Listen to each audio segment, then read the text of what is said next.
morning, friends, and welcome to After GMS. We are live on the WFMY News 2 Facebook page. So great to see so many of you already tuning in. We saw several of you already commenting on our topic of the day, which is a good one. Some food for thought for sure. We'll get to that in just a moment, but we want to start with the check of our forecast because I have a sweater on today. By my standards, it is feeling like fall. I thought about you when I headed out the door this morning. It's like, Megan's probably shivering this morning. Yeah, temperatures dropping into the low and mid 60s this morning. We take a live look over High Point. Lots of clouds, not only in High Point, but throughout the Piedmont Triad, and they're going to hang pretty tough today.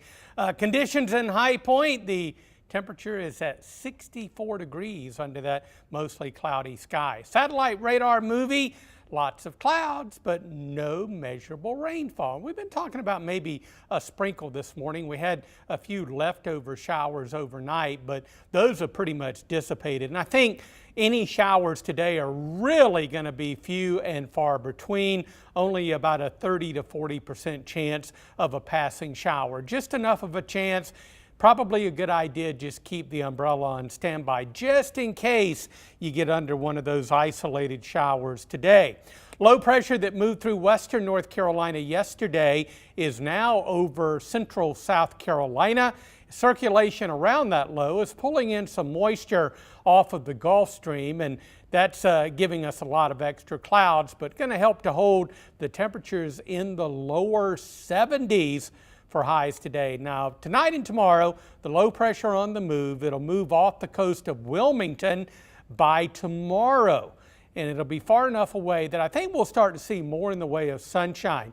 Not a completely clear day. We may start out with extra clouds on Wednesday morning and then more of a mix of sun and clouds through the day. And I think not only Wednesday, but Thursday, going to be mainly dry here in the Piedmont. Loving these temperatures. Lower 70s today. We're looking at mid 70s Wednesday, upper 70s on Thursday. I think with a mix of sun and clouds on Friday, getting mighty close to the 80-degree mark. Low and maybe even some mid 80s coming up over the weekend. Weekend's looking good. Don't worry too much about that afternoon shower or storm chance. It's really pretty low. You'll have to dodge one or two of those, but no reason at all to not start making weekend plans. Sounds good to me. And a good week to eat outside. It is so beautiful. So if you do have plans for dinner, or is it supper? What are they? Okay, this brings up our food for thought conversation. What started as just kind of a fun question on a Monday turned into hundreds of comments on my Facebook page, Megan Malaris News. Several of you already weighing in. Do you call the last meal of the day supper or dinner? Well, here's what Merriam-Webster Dictionary says. Both dinner and supper refer to the main meal of the day. Supper is generally the preferred term when the meal is an informal one, eaten at home or eaten to raise funds, like at a church supper. Dinner, if it's a fancier meal, usually out on the town. But in some dialects, supper also refers to a light meal or a snack eaten late in the evening. And Southern Living Magazine says what we refer to as the lunch hour today used to be dinner because it was the biggest meal, and then supper was just a light meal before bed. That's probably why, with grandparents as farmers, we grew up in my house saying breakfast, lunch, and supper. But if we went out to eat, it was going out to dinner. What about you? Supper is dinner to me. But Mom, I hope you're watching this morning because I'm going to forgive you for calling lunch dinner. And you said in some southern households on the farm and things like that, that was the main meal. Right, around noon. Around noon was the main meal of the day, and it was called dinner. Yeah. And then supper in the evening. So I'll tell you a quick little story here, and this was just recently, in the past year or so. My mom said, Eddie, she's talking to me on the phone, Eddie, I want you home in time for dinner. I said, okay. And it's like, well, I thought in the back of my mind, I'll leave Greensboro about 3 o'clock and I'll get there in time for dinner. She called me about 3 o'clock and she said, where are you at? And Food's I said, getting cold. Yeah, food. You've already missed it, buddy. Uh-huh.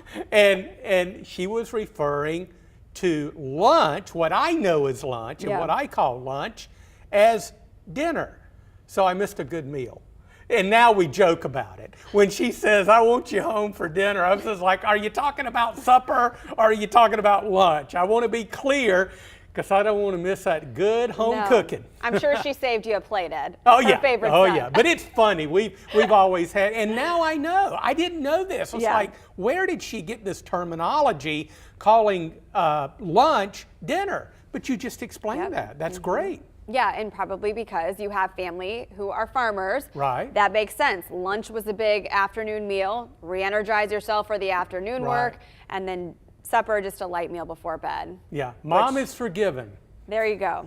And she will make sure you are there on time next time. Yeah. Renee said supper for the evening meal. We heard from Jean, who said supper. Charlotte says dinner. Mickey says supper. Tamrika uses them both, which I find myself sometimes using them interchangeably as well. Or dinner's ready, supper's ready. It's just whatever comes out in the moment. Let's see. We heard from Virginia, who said dinner. And then several other comments. I'm having trouble scrolling back up, but they were pretty split the last time I saw them come in.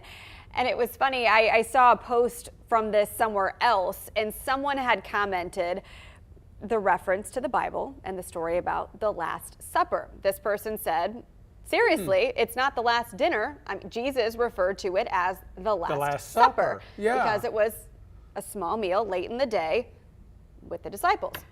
Very good point. I hadn't thought about that, but that's a good point. Interesting. All right, this is a fun first conversation. We do have some headlines to get to and then a final check of your forecast. So we'll start with this. Unfortunately, police in Greensboro are investigating yet another deadly shooting. This happened just after 10 last night on O'Brien Street. Police did not release any more information. The North Carolina Sheriff's Association is offering a $100,000 reward for information leading to the arrest in the death of a Wake County deputy. Investigators say someone shot Deputy Ned Bird while he was patrolling an area late Thursday night. They believe the suspect is driving this pickup truck. If you know anything about this, please call Crime Stoppers. Remember, all tips are anonymous. President Joe Biden is going to sign the Inflation Reduction Act into law today. The budget bill provides nearly $370 billion to fight climate change. It also establishes a minimum 15% income tax on large corporations. The Guilford County Department of Public Health is hosting another immunization clinic today. It's at the High Point Health Department from 4:30 to 6:30 p.m. If students do not show proof of required vaccinations by the 30th day of school, they could be excluded from class. Greensboro families in need now have more access to fresh fruits and vegetables at a low cost, all thanks to a volunteer-run community garden. In 2021, this garden fed 100,000 families in our area. WFMY News 2's Denise McMiller has more on the vision and the goal to stop the war on hunger. Well, every Thursday, people rely on Evangel Fellowship's PDYNF food pantry to help them feed their families. Canned goods and non-perishables are typically given out, but now they are offering healthier, more nutritious foods grown from a farm less than 2 miles away. And it's all thanks to the vision of a science teacher. You're watching the evolution of a 10-acre plot of land off of Huffmine Mill Road in Greensboro. Dedicated volunteers sowed seeds in March of this year that are now blossoming today. When we first started out, we had 6 small beds that didn't produce much. We had some bad dirt, but we learned lessons along the way. They dug through the obstacles and are now reaping the benefits during the peak summer growing season. We're maxing out in cucumbers, zucchini, squash, all the fun stuff, tomatoes. We've got tomatoes growing like crazy. You could say by his last name, it was James Gardner's destiny to start the Positive Direction for Youth and Families Community Garden. Yeah, we're just gonna spread it out in through here. James isn't only helping things grow in the garden, he's giving the same attention to his students as a high school science teacher. James says what he saw in the classroom is what led to the idea to start farming. That students are very distracted when they're hungry, right? So they're hearing candy wrappers and they're hearing potato chip bags, and these are the things that they're gravitating towards. But I noticed that a lot of them don't have healthier habits in terms of what they're snacking on. Now, those same kids and their families can trade in the potato chips for fresh produce picked straight from the PDYNF garden. How are you this morning? All they have to do is show up at Evangel Fellowship Church on Thursday mornings. James named the garden after PDYNF, the faith-based nonprofit. In 2021, they began their War on Hunger initiative with the goal of feeding 100,000 families through their food pantry. The boxes are very intentional. We make sure they have breakfast, we make sure they have dinner, we make sure they have lunch in those boxes to make sure that they're fed. Shamika Penn is one of the pantry coordinators. She says each box feeds a family of 4, and now adding fresh fruits and veggies is something families are grateful for. That is blessing these families so much. It's hard to even explain the joy that they have. But they come early to get those vegetables, you know, and they're excited when they find out it's here, and we're blessed to be able to give it out. Now, if you are in need, all you have to do is show up here at Evangel Fellowship between 11 and noon on Thursday. Now, already this year, they have fed 100,000 families, so they are already on track to meeting their goal for next year.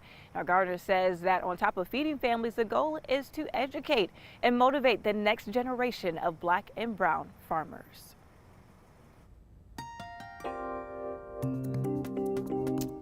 All righty, let's check that 7-day. A lot of clouds out there, but no measurable rainfall. Nothing more than a sprinkle this morning, maybe a passing shower at some point through the day, but most of us really stayed dry. Clouds holding temperatures into the lower 70s today. Now tomorrow and Thursday we'll see more in the way of sunshine. Not completely clear, but we'll call it a partly sunny day Wednesday and Thursday. Mid-70s on Wednesday, upper 70s on Thursday. By Friday, under a partly sunny sky, we're going to get mighty close to the 80-degree mark. But you know, temperatures even over the weekend, even though we heat back into the mid-80s by Sunday and Monday, that's certainly a lot better than those 90s. Don't even have them in the 7-day. How long can we go without 90-degree heat? I don't have the detailed answer on that, but I can say with confidence the next 7 days, no 90s. Preston said no, please, no more 90s. No Preston, more. We all know better. It's middle of August in North Carolina. We could see 90s till October. Yeah, it's pretty unusual though that we're in a situation here, you know, I mean, it's no great surprise to get a little cool down, a little drier air that would last maybe 24, 48 hours, but to get a whole week where temperatures are well below normal, that's a real treat for us this time of year. It rarely happens for that extended period of time, but we're enjoying it while we got it. As soon as I stepped outside, I thought, woo!